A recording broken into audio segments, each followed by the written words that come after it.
자, 명신탁 429페이지인데 명신탁은 뭐 한 문제가 민법에서도 하나 정도 나오고 이제 법령에서도 하나 정도가 반드시 나올 수가 있습니다. 꼭 기억하셔야 됩니다. 먼저 자, 1절에 우리 제목처럼 부동산은 실제 권리자 명의로 등기를 해라. 실제 명의자 등기로 해라. 근데 왜 명의를 빼돌렸느냐 해서 이제 명의를 준 신탁자 그리고 받은 수탁자 모두 이렇게 처벌합니다. 그리고 자, 효력이 명신탁 약정은 효력이 있다 없다. 그리고 자, 등기가 이제 유효다, 무효다. 자, 이런 쪽으로 이제 시험 문제가 반드시 나오고요. 그리고 횡령죄가 성립한다, 안 한다. 그리고 찾아올 때 어떻게 찾아와야 된다. 자, 이런 내용들이 바로 시험 문제가 꼼꼼하게 1차도 무조건 하나가 나오고 법령도 요즘에는 최근 우리 법령에서도 최근에 이렇게 케이스 문제가 계속 나옵니다. 꼭 기억하셔야 됩니다. 뒤로 한번 넘겨보셔야 됩니다. 바로 이제 세 번째가 이제 실명의, 자, 실명 등기 의무, 이렇게 식으로 실명으로 등기를 반드시 하도록 안 했을 때 이제 처벌을 과징금, 그리고 이행강제금, 여러 가지 제재를 얻어맞을 수가 있습니다. 실명 등기. 그 다음 이제 아래쪽에 이제 네 번째 이제 요 유형, 우리 법령에서도 유형, 요거 가지고 시험 문제, 꼭 시험 문제를 내고 있습니다. 형태를 한번 잘 보셔야 됩니다. 먼저 첫 번째, 이자 간의 명시다. 두 사람의 명시다. 이자간은 잘 내지는 않습니다. 먼저 그냥 신탁자가 누구한테? 수탁자한테 그냥 준다. 요게 이제 탈세나 탈법을 위해서 명의를 맡긴다. 친구가 가족한테 그리고 여기다가 맡겨놓는다라고 준 사람은 신탁자, 받은 사람은 받을 수자, 수탁자 그입니다. 근데 명신탁 약정 효력이 있다고요, 없다고요? 약정 효력 없다. 탈세 탈법이니까 효력이 없다. 의사표시는 일치하는데 목적이 안 좋다고 합니다. 그리고 등기도 효력이 있습니까, 없습니까? 없다. 근데 만약에 이제 그 수탁자가 제3자한테 처분하면 어떻게 됩니까? 그 처분, 자, 선악을 아예 묻지 않고 뭐라고요? 유효. 아예 유효로 합니다. 그러면서 이제 여기서 조심하실 게 그 수탁자가 처분하면 횡령죄가 성립한다, 안 한다? 한다. 여기는 횡령죄가 성립합니다. 거기 수탁자에다가 횡령죄 5. 횡령죄가 여기는 유일하게 성립합니다. 횡령죄가 성립한다. 라고 기억하셔야 됩니다.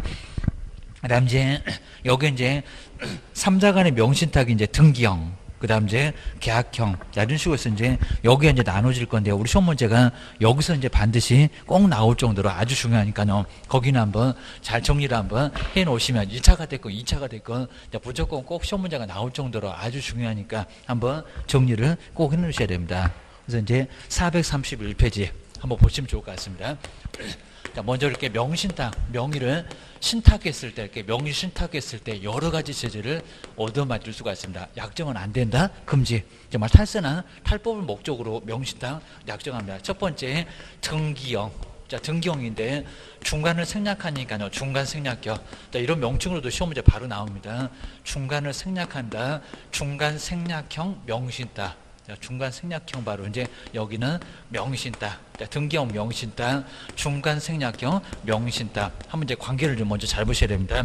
자, 먼저 첫 번째 갑이 이제 매도인 보시가 매도인. 그래서 매도인이 바로 파는 사람. 여기서 매매를, 자, 매매가 이제 성립했습니다. 매매는 아무 문제가 없다는 겁니다. 사고 파는 것은 문제 없다. 자, 그러면서 이제 의리 바로 이제 매수인 쪽인데 요 매수인이 바로 신탁자. 요 신탁자가 이제 아주 문제가 많은 사람. 먼저 자, 재산이 있는 건 재산밖에 없어 갖고 세금을 좀 적게 내야지. 우리 세종시처럼 막 2주택 중과세, 3주택 중과세 난리 날 것 같습니다. 벌써 2주택인데 그러면 또 20%막 플러스 당할 것 같습니다. 세금 안 내야지. 그리고 또 있는 거 빚밖에 없었고 경매 안 당해야지 해서 이제 탈법 목적으로 세금 안 낼 목적으로 경매 안 당할 목적으로 바로 이제 탈세나 탈법을 목적으로 신탁자 사는 사람 신탁자라는 겁니다. 사서 누구한테 줍니까? 여기서 이제 명신탁 약정을 할 건데 자, 명신탁 약정을 해서 자, 이게 이제 효력이 있냐 없냐입니다. 약정을 해서 이제 누구한테요? 병한테 받아줘 그럽니다. 받아줘. 그럼 여기가 누구라고요? 수탁자. 그럼 이제 신탁자, 수탁자 요 관계입니다. 자, 그러면서 이제 명신탁 약정 효력이 있다고요, 없다고요? 무효. 이거 보여주면 안 되겠죠. 탈세 탈법의 목적이 있는데 거기다 국가가 그래라 그러면 이거 말이 안 될 거라는 겁니다. 안 돼. 명신탁 약정 무효. 거기다 이제 자기 앞으로 등기 안 하고요. 그러니까 여기 이제 등기 안 하니까 중간 생략형 명신탁이라고 합니다. 누구한테로 바로 넘어갑니까? 가백에서 바로 이제 병으로 수탁자한테 바로 넘어옵니다. 돈은 내가 줄 테니까 등기는 수탁자한테 줘라. 내 친구한테 줘라. 라고 해놨을 겁니다. 여기 이제 물권 변동, 등기는 물권 변동인데 등기는 효력이 있다 없다? 없다. 빼 돌릴 건데 여기다 효력을 주면 안 되니까 뭐라고요? 무효. 명시당 약정도 무효. 등기도 무효. 채권행위도 무효고 물권 변동도 뭐고? 무효고. 효력을 아예 안 줍니다. 그럼 이제 이렇게 이제 효력을 안 줄 거고요. 그 다음 이제 수탁자가 누구한테? 제3자. 자, 꼭 이렇게 팔아치울 겁니다. 바로 이제 누구? 정이라는 제3자에게 팔아치웠을 때. 자, 그럼 이제 우리 민법에서는 선의만 꼭 보호를 했었고요. 근데 여기서 선의가 될 거. 그리고 뭐가 될 거? 악의가 될 거. 이 악의라는 소리가 명신탁이 있었다는 사실을 이미 뻔히 알았다는 겁니다. 그럼 수탁자는 본인 게 아니니까 못 판다. 자, 그런 것들을 뻔히 뭐 한다고요? 여기 악의는 안다. 이거 모른다는데 여기는 이미 먼저 알고 다 있었다는 겁니다. 근데 악의를 어떻게 보호할까요? 그래도 보호해요, 여기입니다. 그러니까 아예 민법하고 다릅니다. 그게 또 막 비진의 표시 차고 생각나고 통정허위 표시 생각나고 주책맞게 그거 생각나시면 안 된다는 겁니다. 여기는 악의라고 해도 뭐라고요? 유효. 누가 결국에는 소유권 취득합니까? 제3자가 소유권 취득한다는 겁니다. 취득한다. 못하는 게 아니라 취득한다. 명신탁을 안 경우에는 취득할 수 없다. 그러면 그건 민법이 여기입니다. 여기 정말 특별한 법이니까 뭐 한다고요? 취득할 수 있다는 겁니다. 아주 신탁자 골당 아주 철저하게 먹을 거예요. 아주 후회하게 만들 거예요. 악의를 입증해도 못 찾아간다는 겁니다. 주의하셔야 됩니다. 대신에 이제 적극 가담 안 판다는데 맨날 술만 먹이고 술 먹다가 죽었다. 안 팔 수가 없었다. 적극 가담했을 때는 여기 뭐라고요? 무효. 그러니까 이렇게까지 보호를 해줄 이유는 아예 없다는 겁니다. 이건 정말 선량한 풍속이나 기타 사회질서 위반다. 이중매매하고 똑같다는 겁니다. 그러니까 어떤 경우도 소유권 취득한다 그러면 이때도 취득하니 그럴 겁니다. 이때는 취득하지 못한다. 라고 결론하셔야 됩니다. 자, 그럼 이제 이렇게 이제 넘어가면 완전히 끝나긴 할 건데, 그럼 안 넘어갔다. 안 넘어가면 찾아오라고. 아까 이제 우리 신탁자한테 실명으로 등기해라. 자, 실명으로 만약에 등기를 하지 않으면 과징금 30% 이하의 과징금 얻어맞을 수가 있습니다. 그리고 이행강제금. 자, 이행강제금 얻어맞습니다. 자, 이행강제금은 얼마다? 여기 이제 첫 번째 10%. 자, 두 번째 20%. 자, 이 정도로 과징금 얻어맞고 실명 등기 안 하면 10%, 이행강제금 얻어맞고 또 등기 안 하면 20%. 거기다 이제 우리 신탁자는 5년 이하의 징역에다가 요거 3억이라고 바꾼 적도 있습니다. 2억 원 이하의 벌금을 얻어맞을 수가 있다는 겁니다. 이게 아주 그냥 초주금이죠. 징역 벌금 때려서 고의도서 보내고 실명 등기 안 한다고 과태료 비슷한 과징금 때리고 또 과징금 얻어맞고도 또 등기 안 하면 이행강제금으로 이제 10%나 20%. 근데 이건 계속 때리면 안 된다는 겁니다. 이제 더 때리면 얘 죽어. 그럽니다. 네, 요거 얻어맞고도 지금 초주금이니까 여기서 이제 한 번으로 그칩니다. 주의하셔야 됩니다. 여기서 이제 수탁자가 팔아치워도 요게 이제 횡령죄가 성립하냐 안 하냐입니다. 옛날에는 성립하지 않았습니다. 여기서 성립했었습니다. 근데 횡령죄가 성립한다 안 한다? 안 한다. 왜냐면 본인 앞으로 등기를 해본 적이 없으니까요. 여기는 횡령죄가 성립하지 않는다. 아까 이자간의 명신탁은 성립한다고 했습니다. 성립한다 안 한다? 안 한다. 근데 이렇게 판례를 바꿔놓고 아직 시험 문제 1차가 됐건 2차가 됐건 아직 안 내보고 있습니다. 자, 반드시 꼭 정리를 해 놓으시라는 겁니다. 자, 그리고 자, 이제 팔기 전에 신탁자 보고 찾아오라고. 안 찾아오면 이행강제까지 때리겠다. 그럼 얘는 어떻게 찾아오냐고. 자주 물어본다는 겁니다. 그리고 자, 등기가 무효니까요. 그럼 소유권 누구한테 있을까요? 신탁자, 수탁자, 매도인. 자, 소유권 누구한테요? 저 매도인. 요 매도인한테 꼼짝 않고 있다는 겁니다. 그러니까 여기 이제 소유권은 누구한테 있다고? 등기가 무효니까. 자, 등기가 무효니까 매도인에게 꼼짝 않고 있다. 그럼 우리 매도인이, 돈 받은 매도인이 막 등기 무효라고 주장할까요? 아니요. 찾아올 사람 누구요? 신탁자. 자, 그럼 누구 자리에 앉으라고요? 매도인을 요 값을 빼고 나서 누가요? 의리. 자, 의리 요 자리에 앉습니다. 그럼 요걸 뭐라 합니까? 매도인 대 이거 다 물어봅니다. 매도인 대위를 통해서. 그래서 이제 무효라고 주장하면 이제 값 앞으로 등기가 돼 있을 거라는 겁니다. 그리고 다시 자기 자리에 앉았습니다. 이게 아주 정신없습니다. 값의 자리에 앉아서 등기 무효. 다시 자기 자리에 앉아서 등기 돌려줘. 자, 이런 식으로 어렵게 신탁자가 등기를 찾아갈 수는 있다는 겁니다. 요 과정 정리해 놓으셔야 됩니다.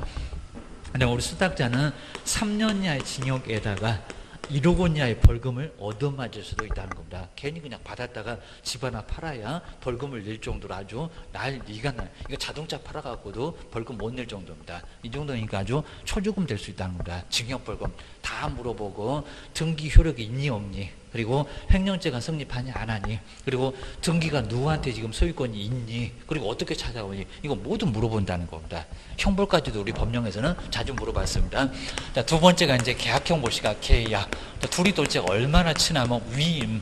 그래서 위임이잖아요. 위임조탁입니다. 돈 주고 네가 살아. 계약형 명신탁.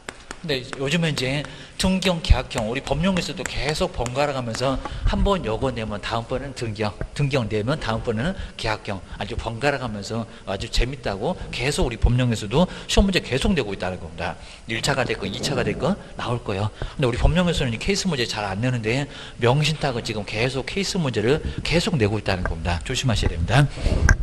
먼저 여기도 이제 갑이 매도인인데, 갑이 매도인입니다. 민법 마지막에 또 배울 겁니다. 그 다음에 여기는 병이 매수를 하는데, 여기 매수인은 누구냐면은 수탁자입니다. 매수인.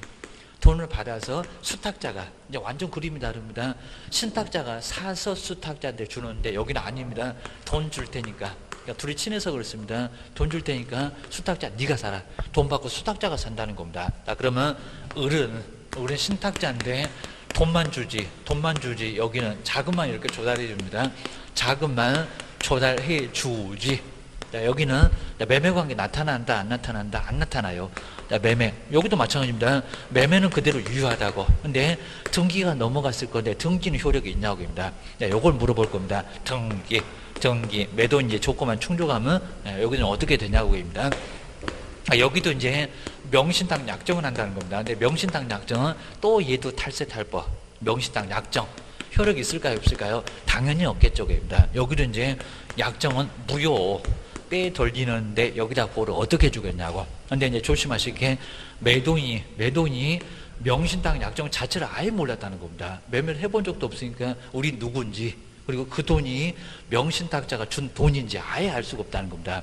아예 그냥 죽었다가 깨어나도 모를 겁니다. 그런데 만약에 매돈이 선이고 지금 2억 3억을 다 받았는데 선인데도 등기가 무효다 그러면 거래가 불안해서 살 수가 아예 없다는 겁니다. 자, 이러면 효력이 있다고요, 없다고요? 등기 유효. 여기 등기가 유효라는 겁니다. 괜히 또 등기 저기 무효라고 무효 그러면 안 된다는 겁니다.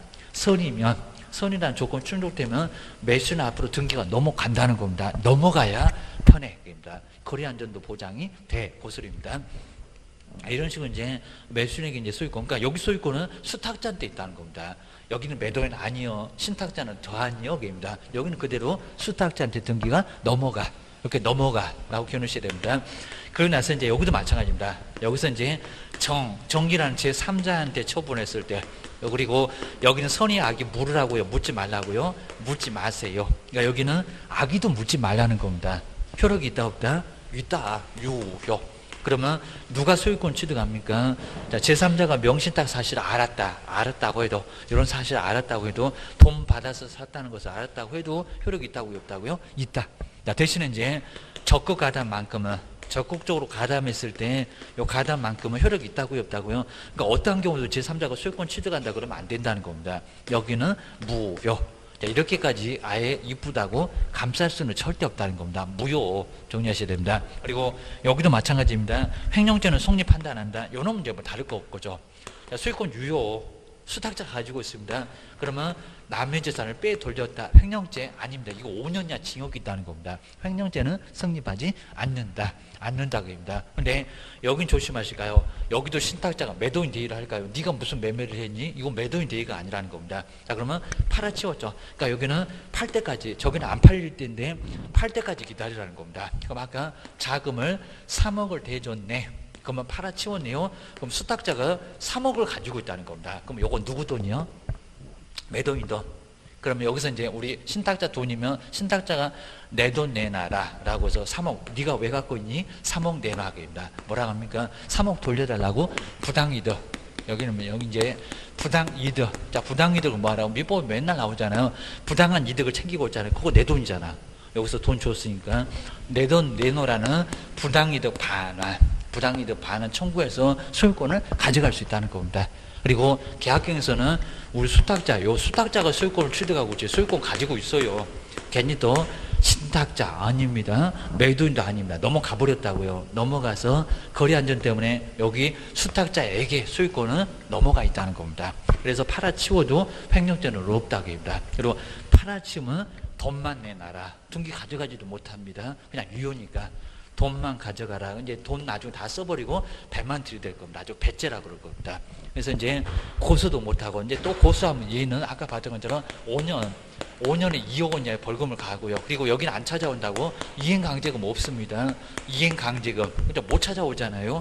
이행강제금 그런 거 없고, 그리고 과징금 내라 소리도 아예 안 하고, 여기는 어쩔 수가 없으니까 팔면 부당이득만 주장할 수 있다는 겁니다. 그리고 똑같아요. 수탁자는 3년 이하의 징역에 그리고 1억 원 이하의 벌금을 바로 이제 명신탁 죄로 처벌을 얻어맞을 수가 있다는 겁니다. 꼭 기억하셔야 됩니다.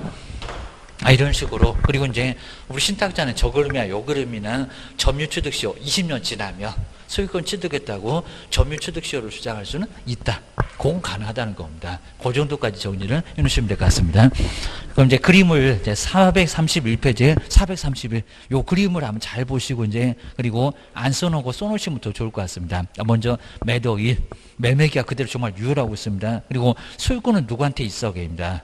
등기가 꼼짝 않고 저기 누구한테 있어 계입니다. 등기가 뭐라고요? 무효. 등기 줄 수가 없다는 겁니다. 무효. 그러면 소유권 누구한테 있다고요? 저기 매도일. 그러니까 그 자리에 앉아라. 신탁자가 그 자리에 앉을 수밖에 없다는 겁니다. 그리고 이제 여기도 이제 제3자한테 팔았다. 제3자한테 처분하면 거기는 뭐가 된다고요? 선악 묻지 말어. 자, 우리 칠판처럼 선악을 불문하고 유효. 대신에 적극가담만 무효가 된다. 그리고 팔아치워도 거기 수탁자 아래다가 횡령죄가 성립한다. 판례 바뀌었다. 횡령죄가 성립하지 않는다. 자, 동그라미 디귿번에 나오네요. 요게 판례가 바뀌어서 그렇다는 겁니다. 판례가 바뀌어서 성립하지 않는다. 원래 바뀌기 전에는 성립한다고 했습니다. 지금 성립하지 않는다. 아직 시험 문제 안 내봤다. 정리하셔야 됩니다. 그 다음에 계약 보실까요? 계약형 명신탁은 둘이 엄청 친해갖고 위명 명신탁이라고 합니다. 위임 줬다. 저렇게 자금주가 자기가 매매를 하는 게 아니라 내가 돈 줄 테니까 네가 사. 라고 자금을 대줬다는 겁니다. 그러면 팔면 내 돈 내놔 라고 하게 될 겁니다. 먼저 등기가 효력이 있다고요, 없다고요? 유효. 근데 거기 유효에다가 매도인 옆에다가 선이라고 꼭 써놓으시가요. 선이라는 조건 충족됐을 때 여기는 유효지. 만약에 매도인이 명신탁 사실을 알았다. 악이면은 보호를 안 해준다는 겁니다. 성이라는 조건에서 거래 안전 때문에 유효. 그리고 여기도 마찬가지입니다. 매수인 제3자한테 팔았다. 소유권이 아예 매수인 쪽에 있으니까 등기가 어떻게 된다고요? 유효. 그리고 팔아도 횡령죄가 성립한다 안 한다? 안 한다. 팔아치웠네요. 그거 누구 돈이요? 누구 돈 달라고 누가 요구하겠습니까? 신탁자가 내 돈 내놔. 그러면 거기 자금주 신탁자 옆에다가 부당이득 반항을 꼭 한번 써놓으시면 좋을 것 같습니다. 그럼 이제 와이 그냥 명백하게 딱 차이가 나죠. 위에는 매도인 대비, 여기는 부당이득, 내 돈 내놔. 자, 부당한 이득을 챙기고 있으니까 내 돈 내놔라 라고 할 수가 있다는 겁니다. 하다 저기 매도인이 선이면 등기가 유효다. 이렇게 독특한 부분은 반드시 물어볼 겁니다. 둘 다 횡령죄는 성립하지 않으니까 저렇게 판례가 바뀌어도 계속 시험 문제를 그냥 둘 다 성립하지 않으니까 잘 안 되는 것 같은데, 원래는 등경은 횡령죄가 성립한다고 했다가 판례를 최근에 바꿨을 뿐이라는 겁니다. 그거 기억을 잘 해주셔야 됩니다. 그 판례 정말 따끈따끈해. 조심하셔야 됩니다. 그리고 뒤로 넘겨보실까요? 뒤에는 이제 아주 간단해요. 그래서 이제 특례도 있으니까 여기 이제 탈세 탈법 아니니까. 근데 만약에 배우자 사이도 탈세 탈법이 있다 그러면 여기는 처벌 그대로 받습니다. 준 사람은 5년, 받은 사람은 3년, 벌금도 2억에 1억. 얻어맞을 수는 있다는 겁니다. 자, 그런 게 아니면은 특례를 인정해서 바로 명신탁은 아니다. 처벌 안 할게. 찾아오라고 안 할게. 고소리 합니다. 그 다음에 장기 미등기자 보실까요? 먼저 과징금은 그냥 30%만 아시면 돼요. 막 금액에다 기여한다가 50, 15 이런 게 있는데 그건 아예 정말 아예 그냥 안 써놔도 괜찮고 아예 몰라도 괜찮습니다. 그리고 과징금 나왔습니다. 과징금은 10%하고 20%, 여기서 이제 이행강제금은 10%에서 20% 아래 나오고요. 그 다음 이제 아래 보시니까 과징금 바로 얼마? 30%. 그리고 이행강제금 2번. 자, 먼저 첫 번째, 과징금 부과일로부터 1년 이내에 또 실명 등기 안 하면 첫 번째니까 몇 퍼센트? 10%. 근데 이행강제금은 두 번째니까 2를 생각하면서 퍼센트가 얼마다? 20%로 늘어난다. 그러니까 이행강제금 두 번으로 끝납니다. 10%, 20% 그걸로 끝. 계속 20% 때리는 게 아니라는 겁니다. 그럼 이제 걔 죽어. 게임입니다. 자, 오른쪽에 이제 433페이지. 자, 5년 거는 신탁자 거다. 요 신탁자 3억이라고 시험 문제 내본 적이 있다. 얼마? 2억. 그리고 괜히 명의 받아지면 어떻게 된다고요? 1억. 정말 집 하나 팔아야 벌금을 낼 정도입니다. 아주 그냥 난리가 날 거니까 명신 딱 하기만 해봐봐. 아주 큰 문제가 된다는 겁니다. 자, 그것도 이제 두 번째 정도 진도에서 한번 풀어볼 건데 이런 문제가 계속 우리 법령에서 우리 법령 문제입니다. 계속 내고 있다. 명신딱 문제로서는 상당히 좀 어렵게 거기 막 여기도 자 기억인지 디귿인지 찾기 만만치 않았다는 겁니다. 상당히 좀 어려웠습니다. 이런 것들이 올해도 나올 거다 생각해 주셔야 됩니다. 그 다음에 뒤로 넘겨보실까요? 자, 주택임대차. 자, 주택임대차, 상가건물 임대차. 이제 민법에서도 마지막에 배울 건데, 자, 바로 주택임대차. 자, 주거용 주택에 바로 주택임차는 불쌍하니까 주택임차는 보호를 하겠다. 라고 하는 게 바로 이제 주거용인의 바로 주택의 임대차라고 기억해 놓으시면 될 것 같습니다. 그리고 자, 공부상 용도가 아니라 사실상 용도로 따진다. 주거용 오피스텔이라고 하더라도 주거용이면 인정된다고 기억을 해주시면 됩니다. 그리고 쭉 내려오시면 되고 뭐 사용대차나 일시적 임대차 적용 안 된다. 4번 같은 것도 엄청 많이 됐었습니다. 기억을 잘 해주시면 됩니다.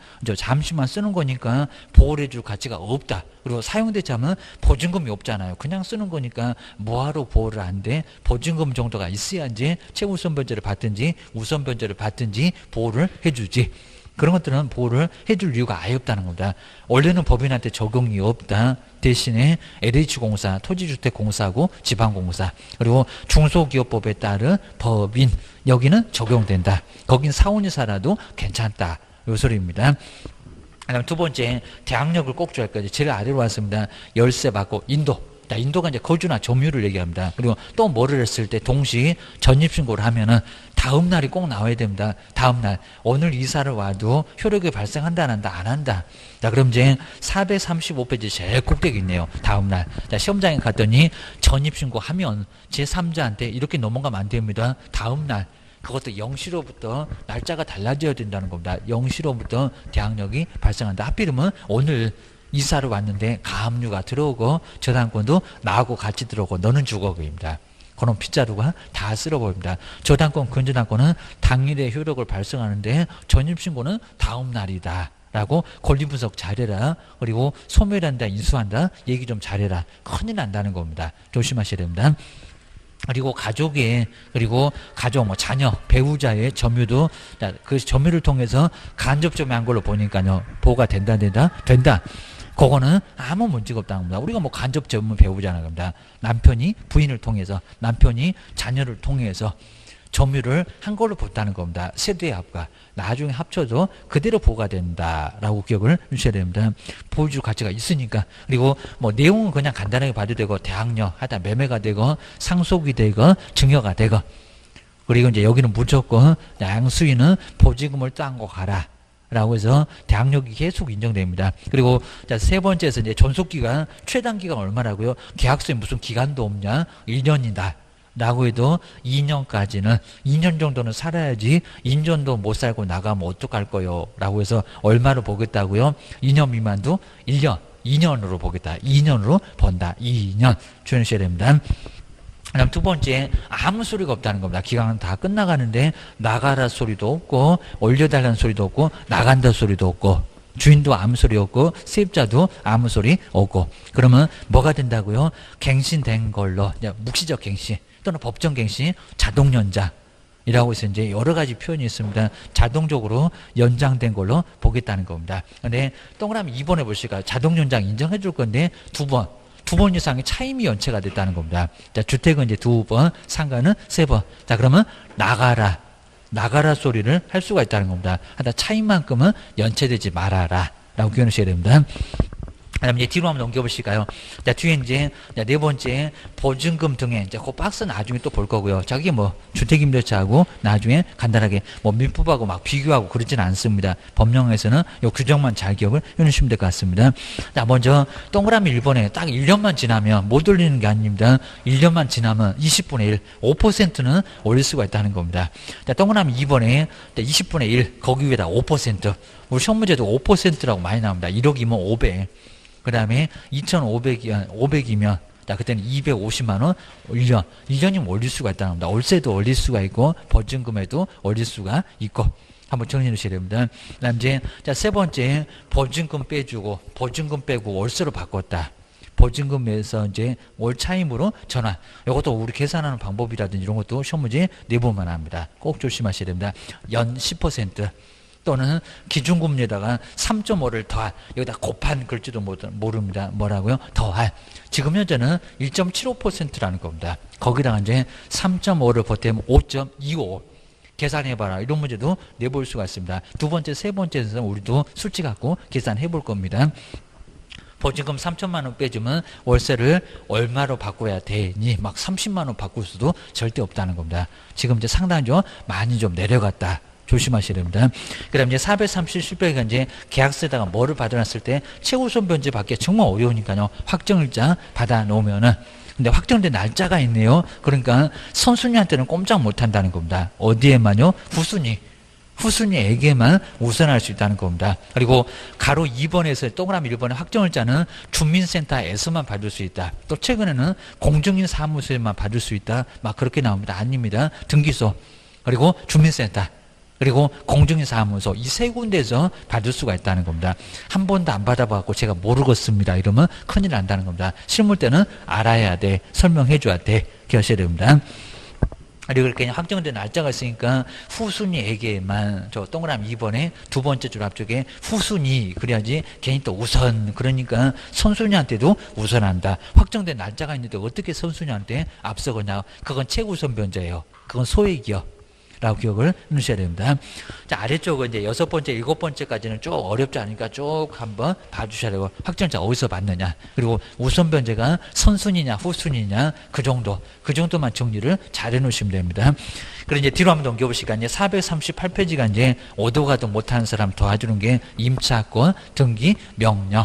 자, 기간이 다 끝나가는데 주인이 보증금을 안 내준다는 겁니다. 자, 그래서 할 수 있는 게 바로 뭐라고요? 임차권, 등기명령. A지 말고 B집으로 이사를 가려고 거기다가 계약금 1,000만 원 막 중도금 걸어놨다는 겁니다. 그러니까 얻어가도 못하니까 종전집에다가 임차권 등기명령을 해놓으면 그럼 등기가 되면서 전출해도 새로운 집에 전출해도 아무 문제가 없다는 겁니다. 새로운 집에다가 다시 전입신고 전출해도 등기가 있어서 계속 보고가 된다. 종전의 대항력, 종전의 우선변제 계속 보고가 되고요. 그리고 종전에 확정일자가 없었다. 종전에 전입신고가 없었다. 그러면 등기되면서 당일에 바로 대항력이나 우선변제 효력을 갖출 수가 있다는 겁니다. 그래서 하여튼 어디가도 못하면 등기해놓고 떠나라 라고 하는 게 바로 임차권 등기명령이라는 겁니다. 그러면 그 이후에 새로운 임차인이 들어올 건데 소액이라고 해도 최우선 변제가 인정될까요? 안 될까요? 거기는 최우선 변제가 인정이 안 된다는 겁니다. 대신에 우선 변제는 인정된다라고 기억해 놓으셔야 됩니다. 그래서 이제 동그라미 2번에 정말 중요한 거 나오죠. 임차권 등기 명령 후. 자, 그러면 우리가 이제 그 경료된 주택을 그리고 그 이후에 또 새로운 세입자를 막 나중에 계약서 쓸 건데 그 새로 임차인 그 이후에 임차인한테는 뭐가 없다고요? 소액 보증은 최우선 변제가 없다는 겁니다. 최우선 변제 받을 권리가 없다. 자, 동그라미 2번에 저 두 번째 그때 소액 보증금의 우선 변제 이 소리가 최우선 변제. 그러니까 우선 변제는 받을 수가 있다는 겁니다. 근데 줄 서봐야 이미 못 받게 됩니다. 최우선 변제 없다. 갑이 임차권 등기 명령에서 찜해놓고 가면 을병정 그 후에 들어온 사람은 우선 변제 최우선 변제는 없다. 우선 변제만 있다라고 기억하셔야 됩니다. 자, 2번 이런 것들은 아주 시험 문제로 많이 나온다. 실무할 때 조심해라. 이런 소리입니다. 세 번째도 이미 시험 문제 많이 냈었고, 뭐 당연히 등기 비용 청구할 수 있다. 주인이 돈을 내줘야 되는데 안 내줬으니까 이행지체에 빠졌으니까 주인이 내줘라. 그리고 자 4번도 우리 법령에서 시험 문제 나온 적이 있었습니다. 임차권 등기 말소하고 보증금 반환은 누가 빠르냐. 이거 누가 빠르다고 해야지 그게 또 동시행이다 라고 하면 엉뚱한 소리입니다. 아니면 또 등기 말소가 빠르다 이렇게 시험 문제 나온 적이 있었는데 이게 말이 안 되는 소리죠. 이행지체에 빠진 주인이 먼저 보증금을 내줘야 된다고 합니다. 누가 더 선행한다고요? 우리 시험 문제 과목에서도 많이 나오지만 실무에서도 꼭 필요할 겁니다. 보증금 반환. 주인이 잘못했으니까 보증금을 먼저 내줘야지 등기부터 먼저 말소시켜라. 등기부터 먼저 말소시켜라 하면 말소시켜놓으니까 또 돈을 안 줍니다. 이러다 보니까 돈부터 먼저 주기. 돈부터 먼저 주는 게 우선이요. 라고 기억을 꼭 하셔야 됩니다. 그 다음에 439페이지가 이제 최우선 변제. 자, 금액이 지금 많이 올랐습니다. 예전에 막 9,500 막 그리고 1억. 그랬었다가 이제 지금 현재는 얼마라고요? 1억 1,000. 1억 1,000만 원이 바로 이제 여기는 최우선 변제 받을 바로 소액. 근데 서울에서 1억 1,000만 원짜리 전세가 어디가 있습니까? 이거 해도 너무할 정도. 저기 지방이나 가야 1억 1,000 이제입니다. 그러니까 최우선 변제 받을 사람이 거의 없다는 겁니다. 그 중에서 얼마라고요? 3,700. 요 금액은 꼭 한번 써봐야 됩니다. 서울은 얼마더라? 서울 가서 중개할 수 있으니까 서울 물건 공동 중개 아닐까입니다. 그리고 이제 자, 두 번째 우리 세종시가 정말 많이 올라왔습니다. 세종시 이제 많이 올라올 수밖에 없겠죠. 공무원이 이쪽으로 다 오다 보니까 세종시 금액 올려라 아주 협박을 엄청 했을 것 같습니다. 그래서 두 번째 바로 과밀역제권역 인천 들어왔고 수원, 안양, 부천, 성남 여기 들어왔습니다. 그리고 세종시 세종시에다가 저기 아래쪽에 6천이다 이런 소리 할 겁니다. 아니요. 그죠? 그전에는 바로 6천이었는데 세종시가 많이 올라왔어요. 얼마라고요? 1억. 그 다음에 용인, 그 다음에 화성. 아마 요 세 개는 정말 꼭 줘야 됩니다. 용인은 아직도 저기 아래쪽에 6천이나 막 1,700 이러면 안 된다는 겁니다. 용인도 1억 된 얘기입니다. 그리고 누구? 화성. 화성도 아주 요즘 화성이 그냥 여기는 많이 올랐습니다. 여기 이제 1억으로 올랐습니다. 1억이 얼마라고요? 3,400. 1억에 3,400. 특히 이제 세종시, 용인, 화성. 자, 이렇게 세 군데는 정말 꼭 줘야셔야 됩니다. 요 놈들이 옛날에는 다 아래 있었다는 겁니다. 조심하셔야 됩니다. 그다음에 세 번째 이제 광역시. 여기 광역시가 이제 대전. 자, 인천은 위에 있으니까 대전. 그다음에 광주, 부산. 그리고 울산, 대구, 상가 쪽에서는 또 저기 적용 범위에 2번에 있는데 부산은 여기 부산은 세 번째 있습니다. 5군데 광역시. 그리고 아래 보시니까 이제 안산. 저기 이제 세월호 때문에 난리가 났었던 안산 얼마예요? 그럼 안산을 또 기타죠? 그러면 안 됩니다. 아니요. 6천입니다. 그리고 김포. 그다음 광주 그리고 파주가 새로 들어왔습니다. 여기가 원래는 저기 이제 용인 있었다가 용인은 위로 올라가고 파주가 새로 올라왔다. 광주하고 파주 광파 생각하시면 될 것 같습니다. 얼마? 6천만 원에 2천. 파주에다가 5천 이러면 안 된다는 겁니다. 파주는 6천 됐어. 기억하셔야 됩니다. 자, 운정지구 하면서 이제 그 파주 쪽이 엄청 뜨면서 아주 난리 부르어요. 또 통일된다고 땅값이 들썩들썩하는 지역이 바로 파주요. 자, 기억하셔야 됩니다. 파주도 한번 관심을 좀 많이 한번 가져보셔야 됩니다. 그 다음 이제 네 번째 그 밖의 지역 보시니까 그 밖의 지역 얼마라고요? 5천. 5천에 얼마입니까? 1,700. 5천만 원에 1,700만 원짜리가 바로 여기에 소액 보증금 지역이 어디냐에 따라서 그리고 최우선 문제가 얼마냐 막 대구 얼마요 최근에도 시험 문제가 나온 적이 있었다는 겁니다. 세종시 얼마요 화성 얼마요 용인 얼마요 뭐 용인하고 화성 이런 데는 엄청 그러니까 화성은 원래 기타 지역이 있었다가 아주 껑충 뛰었다는 겁니다. 아주 제일 점프 많이 하는 게 바로 화성입니다. 화성 조심하셔야 됩니다. 이런 거 정말 눈여겨보셔야 되고요. 작년에 아예 그냥 언급을 안 했으니까 올해는 집중적으로 언급을 할 겁니다. 그 정도. 그 다음에 뒤로 넘겨보실까요? 자, 뒤에 이제 금액 비교 이렇게 잘 해놨으면 서울. 소액이 바로 1억 1,000대야. 여기는 월세는 곱하기 배가 안 합니다. 3,700. 그리고 과밀역제권역 용인. 그리고 우리 세종시 그리고 화성. 하여튼 요 세 군데가 꼭 주의를 해보셔야 됩니다. 1억에다가 3,400. 그 다음에 광역시, 아까 안산, 그리고 김포, 경기도 광주, 파주가 새로 들어왔네. 파주 아직도 5천에다가 1,700이다. 막 이렇게 속일 겁니다. 아니요. 6천에 2천 대석입니다. 그리고 요 세계적이 아닌 지역들은 저기 뭐 전라도, 경상도, 제주도 이런 데는 5천이고 1,700이요. 요 금액의 의미를 꼭 조심하시라는 겁니다. 그리고 이제 뭐 주택 임대차 이혼회 자, 이런 것들은 이제 딱 한 번 정도 아주 간단하게 언급을 해본 적이 있는데 아예 안 낼 정도로 한번 쭉 한번 봐주시면 좋을 것 같습니다. 자, 뒤로 넘겨보시고요. 여기는 뭐 간사구, 뭐 상임위원회 이런 것들은 거의 안 될 정도니까 간단하게 봐주시면 될 것 같습니다.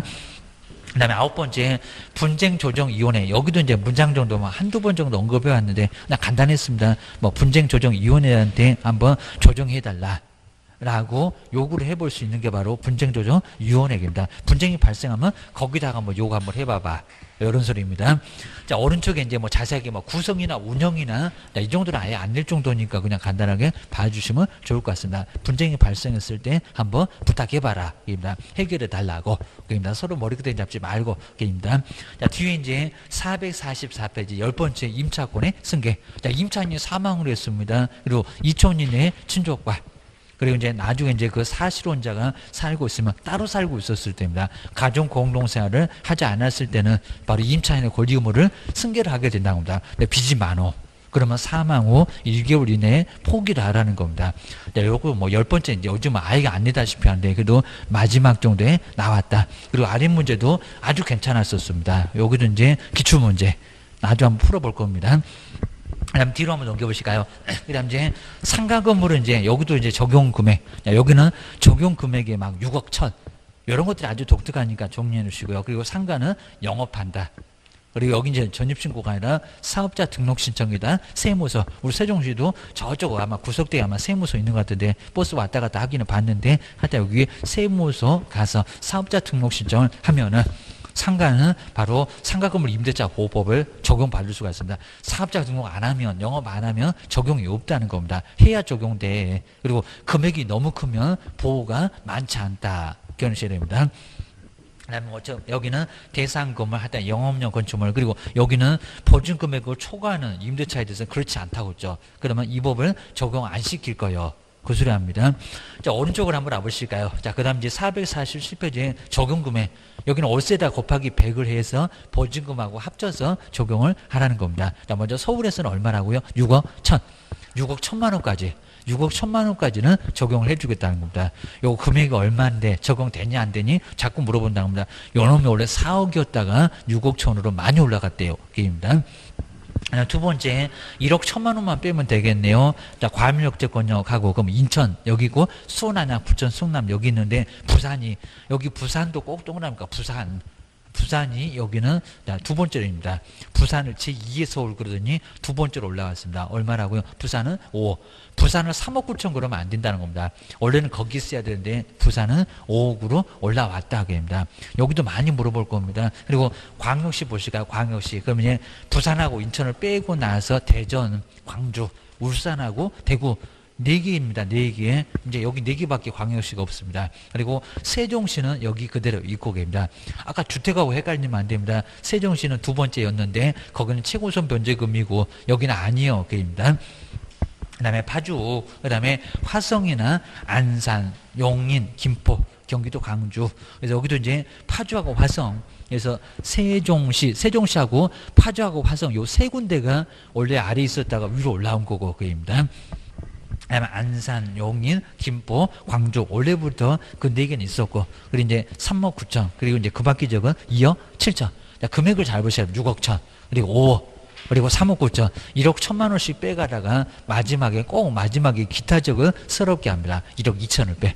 아니면 39에서 아래 27, 39, 27 이렇게라도 정리를 할 때 어떻게든 하셔야 됩니다. 6억 천 그리고 5억 그리고 3억 9천 그리고 39, 27, 2억 7천 이런 식으로 정리를 꼭 해놓으셔야 됩니다. 그 다음 이제 일시사용도 하여튼 주택도 그랬는데 사업은 이런 문장은 자주 나왔다는 겁니다. 적용이 없다. 그 다음에 상가는 몇 년이라고요? 주택은 2년인데 상가는 1년. 최단기간이 얼마다? 1년이다. 최단기간을 1년으로 보고 있다는 겁니다. 자, 기간에 정함이 없거나 기간을 1년 미만으로 했을 때는 얼마다? 6개월만 장사를 해보려고 했는데 장사가 잘 된다는 겁니다. 1년 장사할게요. 그러라는 겁니다. 1년 미만도 1년으로 보겠다. 물론 이제 6개월만 장사하고 나갈 수도 있고 1년 더 하고 그다음 총 10년까지도 할 수 있다는 겁니다. 그거 정리해 놓으셔야 됩니다. 그 다음 뒤로 넘겨보시고요. 또 민법에서 다 이대로 그대로 배울 겁니다. 그 다음에 갱신요구. 자, 갱신요구. 6개월에서 1개월 사이에 갱신합시다. 요게 이제 10년으로 늘어났다는 겁니다. 이제 작년부터. 아마 작년에 전혀 언급을 안 했으니까 올해는 꼭 낼 거예요. 자, 대신에 그 10년으로 연장할 수 있는 갱신 요구 인정을 못 받는 사람이 있다는 겁니다. 월세 안 내는 사람. 네, 상가는 몇 번이래요? 요걸 자꾸 2기라고 했는데 3기. 3기입니다. 세 번. 요건 10년이니까 기간 한 번만 더 줍시다. 주택은 2기지만 상가는 몇 번이다? 3번. 자, 3번입니다. 3기. 주택은 2기, 상가는 3기. 요건 꼭 기억하셔야 됩니다. 그리고 막 무단으로 양도 전대하거나 쭉 오다가 이제 재건축 들어갈 거예요. 자, 이런 것들은 어차피 건물 안전진단해 보니까 붕괴 위험이 있다는 겁니다. 그러면 재건축 가야지 10년을 어떻게 계속 인정하냐고. 나한테 너 목숨 걸고 붕괴 위험이 있는데 영업할 거니? 그럴 겁니다. 여기는 철거해야지. 그게입니다. 그 다음에 아래쪽에 가로 세 번째 정말 이제 1차가 됐건 2차가 됐건 우리 2차는 전혀 언급을 안 한다는 겁니다. 이제 몇 년 늘어났다? 5년이 아니라 10년. 첫 번째 저 끝에 있네요. 10년을, 요게 작년까지 5년이었다가 작년 중간에 우리 시험 거의 코앞에서 늘어났어요. 이제 얼마다? 10년. 10년입니다. 10년. 5년 X. 아직도 시험 문제가 5년이라고 할 거예요. 5년이 아니라 10년으로 늘어났다라고 기억을 하셔야 됩니다. 그리고 여기도 아무 소리 안 하면 묵시적 갱신. 주택은 2년. 상가는 1년. 최단기간이니까 1년씩 계속 늘어난다는 겁니다. 그렇게 늘어나다가 나가라. 그러면 10년 주장을 할 수 있다. 총 10년. 이런 식으로 묵시적 갱신, 그리고 갱신 요구. 그러니까 갱신 요구는 적극적으로 주장하라는 겁니다. 가만히 있으면 묵시적 갱신이고, 그리고 적극적으로 주장하게 되면 갱신 요구고. 내용이 약간 다릅니다.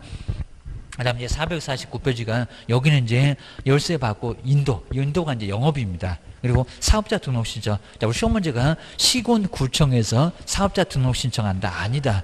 자, 주민센터도 아닙니다. 어디? 세무소에서 이제 사업자 등록 신청을 해야 된다는 겁니다. 거기 사업자 등록. 자, 두 번째 줄에 중간 넘어가면 세무서라고 써놓으시면 될 것 같습니다. 어디 이상한 쪽을 또 얘기할 거다. 기억하셔야 됩니다. 그 다음 이제 뭐 세 번째 뭐 간단하고요. 여기도 이제 우선 변제. 최우선 변제 받기가 어려우니까 확정을 짜다 우선 변제. 그러니까 여기도 이제 세무서 가야 아까 이제 주민센터 이런 데는 바로 주택이었었고요. 여기도 세무서 가야 확정을자를 받을 수 있어요. 확정을자 받아야 그래야 우선 변제를 받을 수가 있다는 겁니다. 아까 적용 범위 벗어난 것들은 확정을자 받아도 우선 변제가 없다. 우선 변제 없다. 여기도 확정된 날짜가 있으니까 선순위한테는 꼼짝 못하고 후순위한테만 우선 변제를 청구할 수 있다. 보셔야 됩니다. 그 다음 이제 뒤로 한번 넘겨보실까요? 여기 이제 최우선 변제는 가장 먼저 국세도 제끼고 은행도 제끼고 가장 먼저 최우선 변제를 받을 수 있는 게 바로 소액. 근데 여기 소액이 너무 적어서 보증금에다가 월세에다가 곱하기 100까지 해서 합쳐야 됩니다. 합쳤을 때 나온 금액. 그리고 가로 세 번째 상한에 보실까요? 자, 서울에서 너무 금액이 적죠. 보증금 3천, 월세 35가 돼야 최우선 변제를 받을 수 있어요. 서울에서 보증금 3천에 월세 35짜리가 있을까요? 지방도 있기 어려울 건데 그 정도로 금액이 너무 적습니다. 최우선 변제 받을 사람 손 들어가면 한 마리도 없습니다. 6,500에서 2,200까지 너무 생색만 내는 규정이다. 금액이 너무 적다. 아까 그 적용 금액을 올릴 게 아니라 요놈은 가만히 그대로 두고 있습니다. 6,500 이런 거 올려야지 입니다. 국회의원들이 너무 그냥 이상한 쪽에다가 많이 올려놨어 입니다. 10년이 중요한 게 아니라 최우선 변제 요놈도 중요하고만 결실됩니다. 이거 몇 년째 계속 안 올리고 있습니다. 두 번째 과밀 억제권요. 얼마? 5,500에 그리고 1,900개입니다. 그럼 보증금 2,000에 월세 35 이래야 적용된대요. 여기입니다. 금액이 너무 적다. 여기입니다. 그 다음에 광역시. 그 다음 이제 여기는 얼마라고요? 안산, 그리고 용인, 김포, 그리고 경기도 광주, 여기는 얼마다? 3,800입니다. 광역시가 광을 잡았다. 이렇게 생각하시면 될 것 같습니다. 그리고 1,300만 원까지. 그 밖의 지역은 바로 3천만 원일 때 1,000만 원입니다. 근데 여기 박스가 조금 잘못되어 있고요. 먼저 서울에서 이제 여기 막 헷갈리게 좀 돼 있는데 앞쪽에 이제 적용 금액가 왼쪽 이제 요거 잘 나눠놨네요. 자, 왼쪽에 이렇게 나눠져 있으니까 요거는 앞쪽에 적용 금액은 정말 부산 나오는데 오른쪽에 최우선 변제에서는 부산 없다. 요거 잘 나눠놨네요. 오른쪽에 6,500에 2,200, 5,500에 1,900. 여기는 부산을 끼지 말라는 겁니다. 적용 범위하고 달라. 그 다음에 광역시, 우리 세종시하고 파주, 화성 이런 데는 3억 9천인데 오른쪽에 또 최우선 변제에서는 또 여기는 이제 세종 이런 데는 또 없다. 나가면 정리를 잘 해놓으셔야 됩니다. 아래 기타죠. 2억 7천만 원까지 적용되고 그리고 최우선 변제를 받으려면 3천만 원에 1천만 원. 그러니까 보증금 1천만 원으로 월세 20. 이 정도 돼야 기타 지역은 1천만 원을 최우선 변제 받을 수 있다는 겁니다. 그 정도. 그다음에 오른쪽에 이제 451페이지에 상가금을 분쟁조정위원회. 여기도 뭐 거의 뭐 문제감으로 아예 안 쓸 정도니까 왼쪽에 있는 그 정도까지만 바로 상가금을 하나. 그리고 뒤로 한번 넘겨보실까요? 이제 뒤에도 거의 이제 우리 주택하고 약간 차이점만. 453페이지입니다. 여기도 임차권 등기 명령. 어디 가도 못하면 등기해놓고 가라. 그리고 이제 상가도 5%로 이제 금액이 많이 줄었습니다. 12였다가 9였다가 5%, 5%입니다. 가로 세 번째에서 동그라미 2번. 작년도 많이 언급 안 했습니다. 9%였다가 이제 5%. 그럼 주택도 5%, 상가도 5%, 5%로 맞추려고 저라나? 그럽니다. 동그라미 2번에 100분의 5. 거기 한번 꼭 밑줄이는 식이 이제 10이 아니다. 9% 아니다. 설명 그렇게 하면 이제 큰일 난다. 그럽니다. 그리고 보증금 빼주고 월세로 바꿀 때. 앞에서 주택도 있었습니다. 여기는 아예 다릅니다. 연 12%에다가 그 다음에 제일 아래 보실까요? 기준금리가 지금 현재는 1.75%네. 또 달라질 수 있네. 거기다가 4.5를 곱하래요. 그럼 1.75 곱하고 4.5를 곱하고 이게 연이니까 나누기 12를 하고 이거 아주 복잡하니까 나중에 두 번째, 세 번째 진도에서는 조금 좀 숫자 갖고 다시 한번 해볼 겁니다. 내볼 가능성도 좀 있고. 자, 뒤로 한번 넘겨보셔야 됩니다. 그 다음에 454페이지에 뭐 전대차는 강행규정, 임차인한테 불리하면 무효다. 이런 것도 꼭 정리해 주실 것 같습니다. 주택이나 임대차는 그대로 이제 상가건물 임대차는 나중에 민법에서 또 한 번 배울 거겠다. 그리고 권리금 뭐 지금 정말 꼼짝 못합니다. 권리금 받고 나간다. 그러면 가만히 있어라. 그리고 가로 2번에서 이제 자 끝나기 옛날에 끝나기 3개월 전이었습니다. 지금 얼마라고요? 6개월. 그러니까 아직도 이제 임대차 기간이 끝나기 3개월 전까지 통보한다. 아니다. 얼마로 달라졌다고요? 6개월. 그래서 가로 2번에 끝나기 옆에 6개월다가 동그라미 좀 자르놓고요. 3월 X. 자, 시험장에 가가지고 아직도 권리금을 3개월 전까지 그런 얘기 하지 말라는 겁니다. 지금 요즘 장사를 안 하려고 하다 보니까 3개월 만에는 권리금 못 받고 나가요. 그럽니다. 얼마라고요? 그럼 다 뛰어내리게 생겼으니까 6개월 다 죽어버릴 거예요. 막 이럴 겁니다. 임차인이. 권리금이 얼마나 많은데 그럴 겁니다. 6개월 기원하십니다. 죽어라고 고생해서 만들어 놓은 게 권리금인데 그것도 못 받고 나간다? 그러면 뛰어내린다. 라고 기원하셔야 됩니다. 그러니까 6개월로 넉넉하게 줄 테니까 제발 좀 뛰어내리지 마라. 그럽니다. 요즘 알바비도 비싸고 요즘은 영업을 아예 안 하려고 큰일 났어요. 그리고 하여튼 상가, 우리 영업하시는 분들이 너무 힘들어 하세요. 그 얘기입니다. 그 다음에 하여튼 협력금은 뭐 면제사유 한번 가져다 보시고요. 그리고 전통상가. 자, 전통상가가 옛날에는 적용이 안 됐었다라고 했는데 지금은 적용된다. 라고 해서 그것도 조금 달라졌다라고 기억하셔야 됩니다. 그리고 자 뒤로 넘겨보실까요? 그리고 권리금을 못 받게 하면요 몇 년 안에서 아마 민법에서 나왔을 건데 3년 안에서 권리금 손해배상을 청구할 수가 있다는 겁니다. 동그라미 세 번째 나오네요. 3년 안에서 아마 안날에 3년 같습니다. 너무 늦어지면 안 된다. 3년 안에서 여기 손해배상을 청구할 수 있다는 겁니다. 3년. 다시 한번 꼭 주의하시면 될 것 같습니다. 나머지는 간단하게 봐도 되고요. 그 다음 이제 오른쪽에 457페이지가 바로 이제 상가건물. 여기도 문제가 아주 여기도 잘 나와 있습니다. 이런 문제가 올해도 꼭 나올 거다 생각하셔야 됩니다.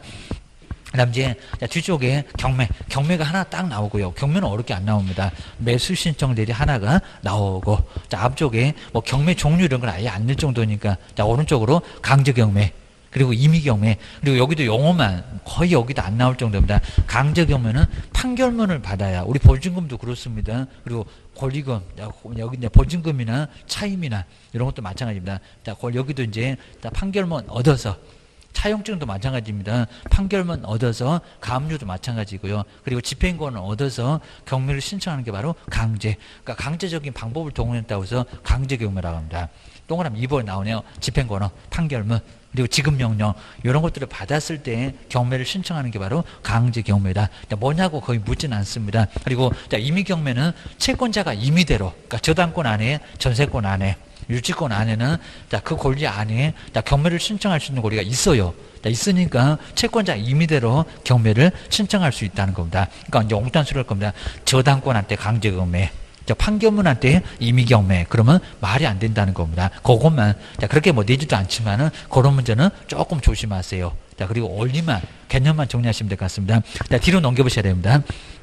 그다음 뒤쪽에 이제 뭐 소멸되는 거, 인수되는 거 이런 거 아주 쉽게 알 수가 있으니까 소멸, 인수. 말소기준 권리 찾고 아래는 주고 위는 인수하고 자입니다. 배당 다 받고 나면은 떠날 수 있고 입니다. 그리고 이제 461페이지에 입찰 잠깐 이제 여기서부터가 이제 입찰 공고 나하고 보증금 얼마고 그리고 차순위 매수 신고가 요즘 자꾸 나옵니다. 경매 문제가 작년에는 가장 어려웠던 것 같습니다. 아주 잘 돼놨고 자 먼저 가로 1번은 이제 입찰 공고를 보시까 보라고 자 그래야 나중에 법원에 오지게입니다. 입찰 공고가 먼저 신문 등에 나와요. 그러니까 이제 감정가 거기 한 2%나 5%를 비용으로 먼저 받아요. 안 그러면 경매는 진행을 아예 안 한다는 겁니다. 보셔야 됩니다. 그다음 아래쪽에 뭐 사건 번호 나오고 물건 번호 나오고 이런 것들은 시험 문제 값은 아니고요. 근데 최저 매각 가격이 정해지는데 여기다가 이제 10%를 내야 여기 이제 입찰 보증금입니다. 내가 써낸 금액이 아니라는 겁니다. 최저가가 1억. 그럼 내가 1억 5천을 써도 1,000만 원이면 된다는 겁니다. 그런 거 아주 가장 많이 물어봤습니다. 요 최저 매각 가격에다가 10%를 우리 계약할 때도 계약금 10% 내잖아요. 거기다 10%를 내야 입찰 할 수가 있다는 겁니다. 입찰 보증금도 모르고 법원에 오면 어떡할 거니 이런 소리입니다. 그리고 한번 떨어지면은 잔금 안 내고 떨어지면 20%나 30%로 바로 보증금이 올라가요. 여기입니다. 법원도 겁이 나서 그럴 겁니다. 신고가 있었는데 잔금 안 냈다. 그 후로부터는 20% 내라. 20% 내놓으면 함부로 포기 못하니까 경매 갈 거다. 이렇게 생각해놓습니다. 그냥 10% 정도만 알고 계시면 되고요. 그리고 뭐 매각 조건 이런 건 아예 안 낼 정도니까 뒤로 한번 넘겨보실까요? 그리고 니은 티귿 뭐 여기도 뭐 시험 문제 감은 아예 없습니다. 그다음에 파는 방법, 그다음에 차순위 매수 신고가 요즘 가끔씩 자주 나옵니다. 먼저 최고가 매수 신고 금액에서 입찰 보증을 뺀 금액을 넘어야, 그러니까 이렇게 최고가고 차순위가 둘이 짜니까 이렇게 넘어야 차순위 매수 신고를 할 수가 있다는 겁니다. 초과의 의미를 가지고 있습니다. 이것도 이제 한번 계산해보는 문제가 또 나온 적도 있고 하니까 나중에 한번 계산을 해볼 겁니다. 요 차순위 매수 신고 요즘은 자꾸 나와 아주 맞들렸나봐. 그입니다. 그리고 이제 463페이지 그 과정 요거 이제 잘 만들어놨는데 요거 잘 볼까? 경매 신청을 채권자가 하면은 그럼 임의 경매나 강제 경매를 신청을 하면 돈 내놓고 그입니다. 경매 준비를 법원에서 할 거예요. 감정평가 그리고 현황조사 명령 내려서 경매 준비를 합니다. 그리고 공고 보라고 이제 공고 등을 이렇게 하게 될 겁니다. 그러고 나서 이제 우리 일반인들은 물건 자료를 얼마든지 열람할 수가 있다는 겁니다. 보고 싶으면 법원에 가서 경매기에 가서 열람도 해볼 수가 있다. 그러고 나서 이제 열람한 다음에 반드시 경매 물건은 꼭 가봐야 된다는 겁니다. 현장 답사해서 물건도 보고 물건에 대한 하자는 절대 책임을 안 진다는 겁니다. 권리는 책임지는데 매도인은 담보 책임에서 많이 볼 겁니다. 자, 그래서 현장 답사하고 매각기일 때 이제 제일 중요한 시험 문제 나왔네요. 최고가 매수 신고인 그리고 차순위 매수 신고인 정한다. 여기서 돈 내는 게 입찰 보증금이다. 최저가의 10%다. 또 뒤에 나올 건데 그게 가장 저기 보증금의 1할. 요 소리가 최저 매각 가격의 1할을 10%를 내면은 입찰을 볼 수가 있어요. 그 다음 이제 7일 정도 이내에 낙찰자 결정하는 우리 작년도 시험 문제가 농지증 어디서 내게 여기서 냅니다. 매각 결정 기일 전에 농지 취득 자격증명을 내야 된다는 겁니다.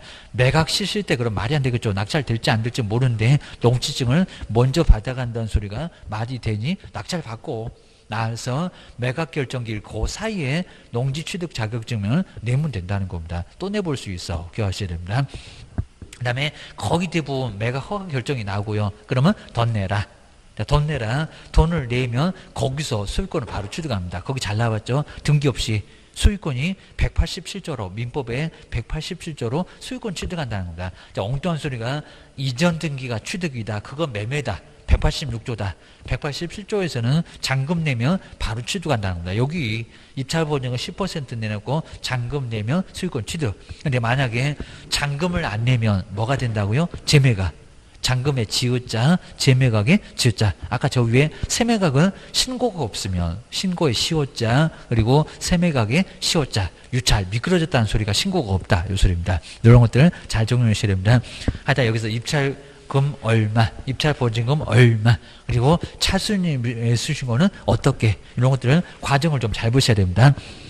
그다음 이제 뒤로 한번 넘겨보실까요? 자, 뒤에 이제 배당 요구 종기. 자, 첫 번째 경매 신청에서 배당 요구할 수 있는 끝날을 3개월 정도 줍니다. 배당 요구 종기. 배당 요구 종기일까지 배당 요구를 반드시 해야 된다는 겁니다.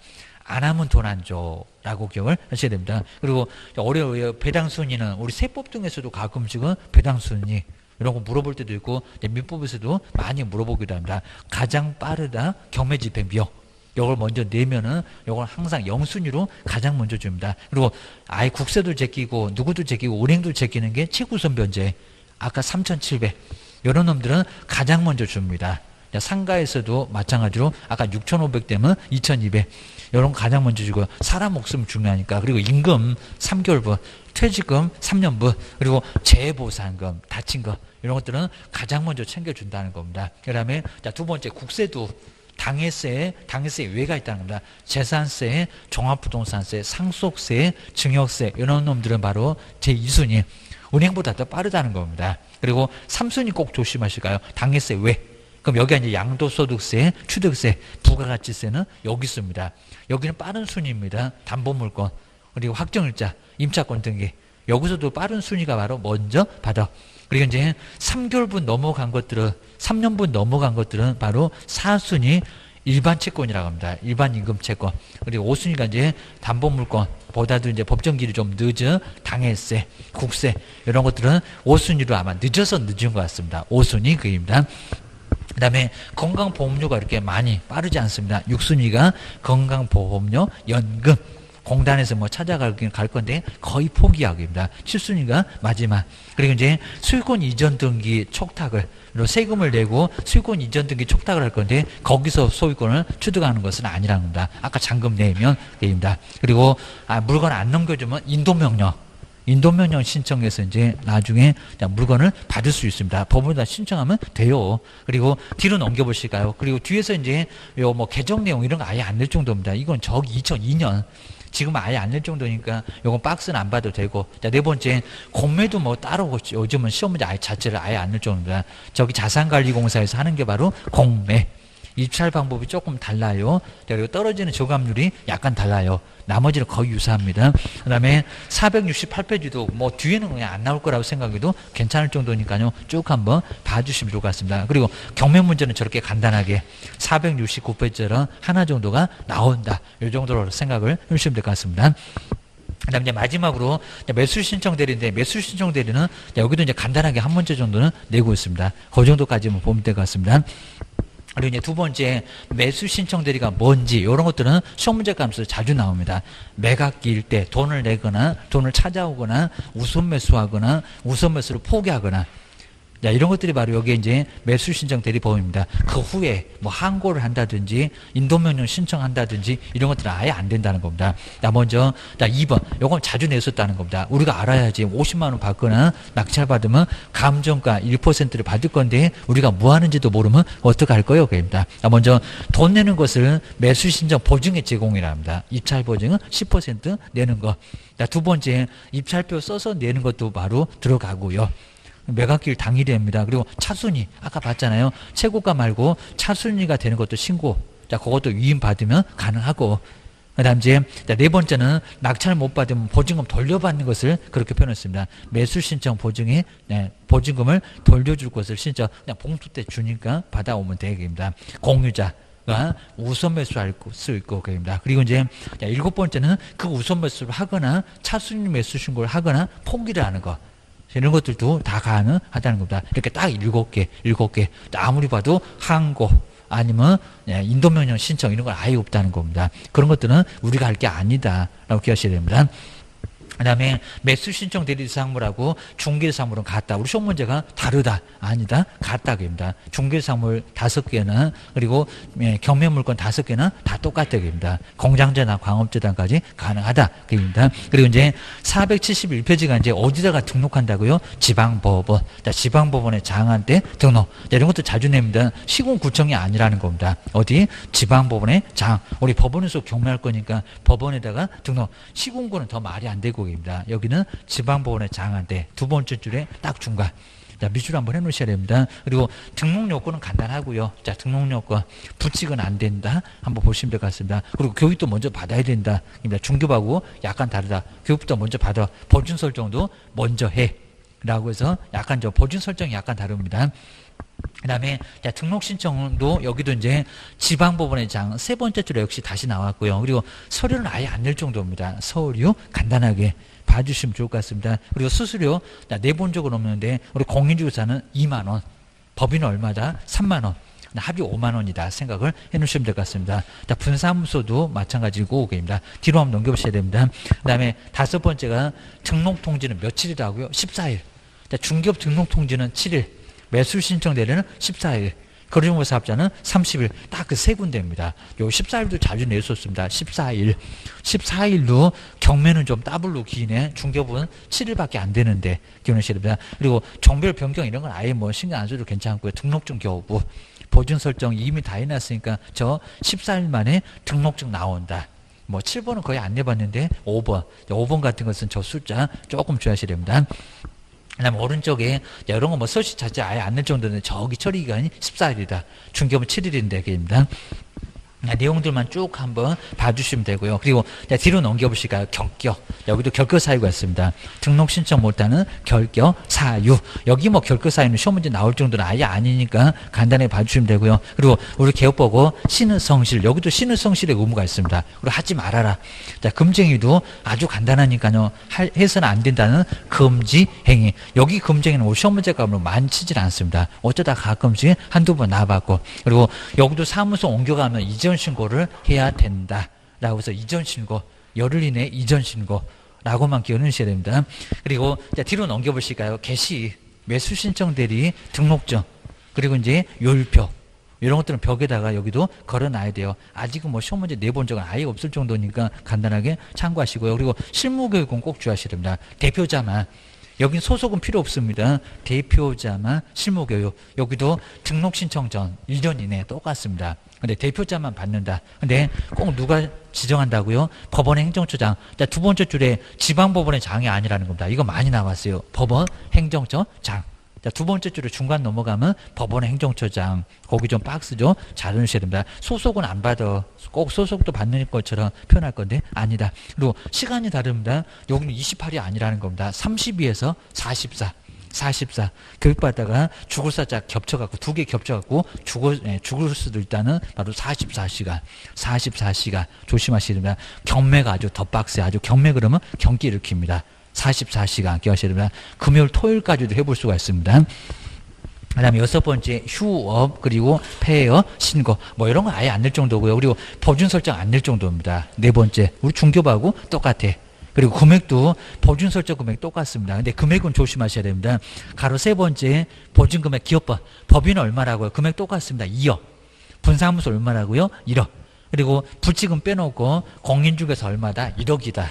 그 금액은 한번 중개업하고 정말 똑같아서 네 번 적어 놓으는데 금액이 뭐 다르다 그러면 X. 중개업이나 매수 신청들이나 금액이 완전 똑같대. 좀 완전 똑같습니다. 그 정도. 그리고 자 뒤로 넘겨보실까요? 그리고 4번, 5번 정말 아예 안 낼 정도고요. 중개업하고 아예 똑같대. 그리고 오른쪽에 이제 479. 자 대리 방식에서 우리 개업 공인주사가 항상 직접 출석해야 된다는 겁니다. 다른 사람 대행이 된다 안 된다? 안 된다. 라고 직접 정말 반드시 꼭 직접 출석을 해야 된다는 겁니다. 자, 5번에 가로 1번 뭐 아주 자세하게 뭐 물어본 적 없으니까 직접 다닌다. 이러셔야 됩니다. 그 다음에 2번. 자, 2번, 3번도 의외로 잘 안 내보는데 사건 카드 아직 안 내본 것 같고 사건 카드 5년 동안 5년 보존해야 됩니다. 자, 세 번째 적거대. 자, 경매 사건이라고 해서 이제 한 장짜리 서식이 있습니다. 그걸 써서 5년 동안 보존. 그리고 여기도 이제 확인 설명서가 있는데 매수 신청 대리 확인 설명. 자, 뒤로 한번 넘겨보실까요? 그리고 확인 설명서 소식도 있습니다. 경제적인 가치를 설명한다. 저기 이제 디귿번에 경제적 가치. 요건 이제 시험 문제 안 틀리고 나왔어요. 경제적인 가치까지도 경매는 설명을 해야 된다는 겁니다. 여기 싸게 사니까 얼마 정도 가치가 있는지 그걸 뭐 수익률 이런 것들 설명해 주는 게 좋겠다. 그입니다. 그리고 확인 설명서 2번에 있네요. 매수 신청 확인 설명서는 얼마라고요? 5년. 자, 여기는 뭐 사건 카드에 철한다는 소리가 매수 신청 대리 확인 설명서입니다. 얼마? 5년. 사건 카드 5년, 매수 신청 대리 확인 설명서 몇 년? 5년. 어째 한 번도 안 내볼 정도인데 꼭 주의해 놓으셔야 됩니다.